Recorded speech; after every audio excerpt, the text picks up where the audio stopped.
আজকে তো আবার ইরান আর বেলজিয়ামের ম্যাচ রয়েছে।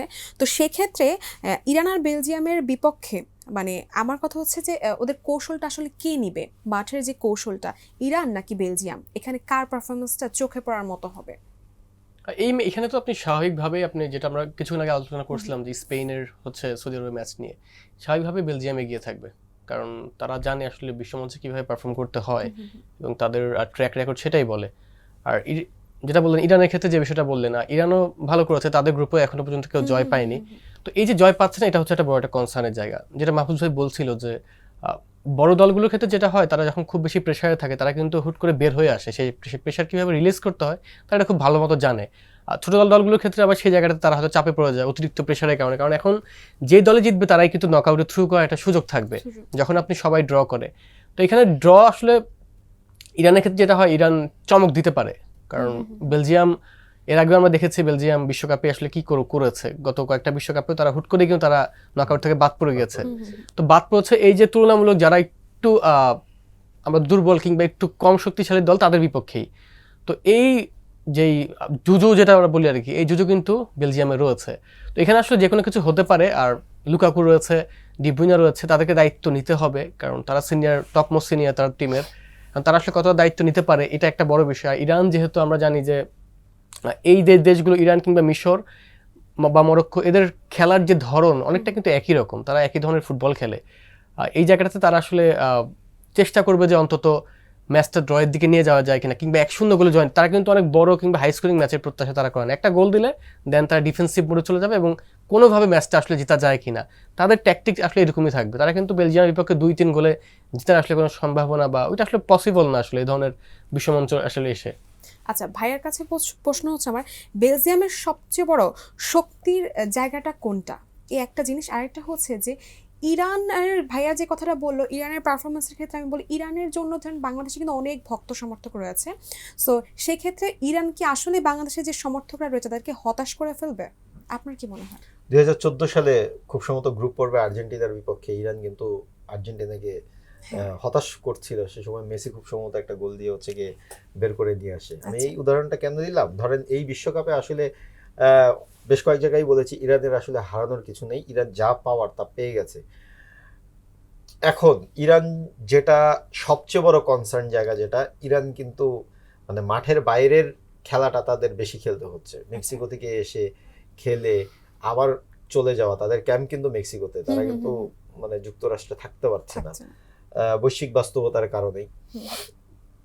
ইরানের এই জায়গাটায় হচ্ছে গিয়ে তাদের অনেক বেশি ধকল পোহাতে হচ্ছে। লজিস্টিক ব্যাপার কিন্তু অনেক বড় একটা ব্যাপার। আপনি জানেন যে যখন আপনি ওয়ার্ম আপ করবেন, ওয়ার্ম আপ এর একটা নির্দিষ্ট সময় আছে, এই সময় আগে মাঠে আসতে হয়। তার মানে হচ্ছে গিয়ে তারা ফ্লাই করে আসবে, এসে সরাসরি স্টেডিয়ামে এসে তাদের রেডি হতে হবে। এবং তাদের কিন্তু কোনো প্রি প্ল্যান থাকছে না যে হচ্ছে কি আপনি আধা ঘন্টা সময় পাচ্ছেন, প্লেয়াররা হচ্ছে কি একটুখানি নিজেদের একটু মেন্টালি মাঠে নামার আগে একটু মেন্টালি একটা ব্রিদিং যেটাকে বলে, যে আমি ওয়ার্ল্ড কাপ খেলতে নামছি।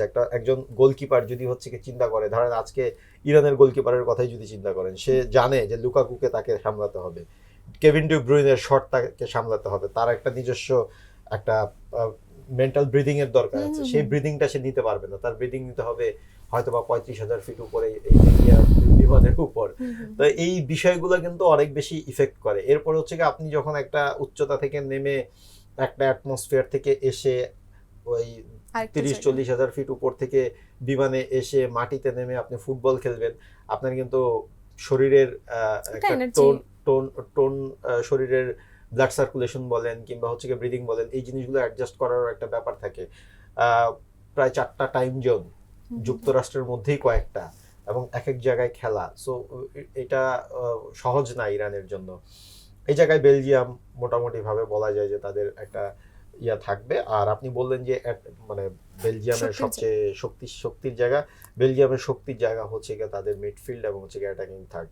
লুকাকু অত্যন্ত স্ট্রং একজন ফরওয়ার্ড, যদিও তার মিস করার একটা বড় দুর্নাম আছে।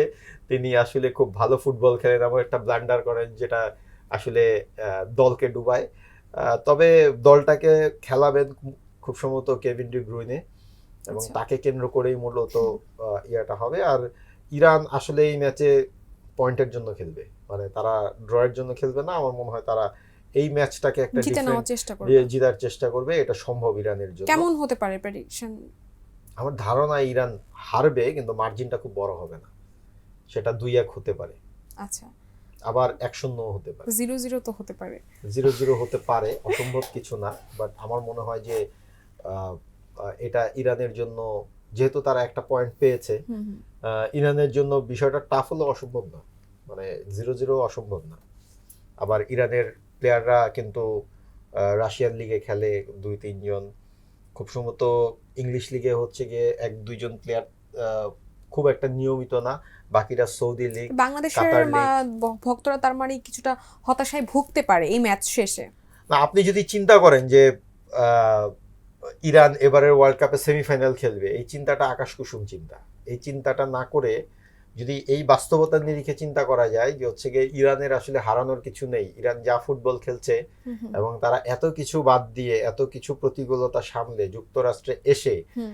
যুক্তরাষ্ট্রের এসে। নাকের ডগায় এসে ফুটবল খেলছে এবং তাদের সমর্থকও পাওয়া যাচ্ছে হুম। স্টেডিয়ামে, সেটা অন্যান্য দেশের সমর্থকরা, ইরানিদের তো আসার সুযোগ নেই, হুম হুম হুম। সাংবাদিকও আসতে পারেনি, ইরানের অন্যান্য দেশের যারা আছে তারা আচ্ছা। ইরানকে সাপোর্ট করছে। সো এটা তো একটা, মানে আপনি যদি চিন্তা করেন খেলা একটা বড় রাজনীতি, তাহলে তো এটা একটা ইরানের জয় বলা যায়। জয় বলা যায়।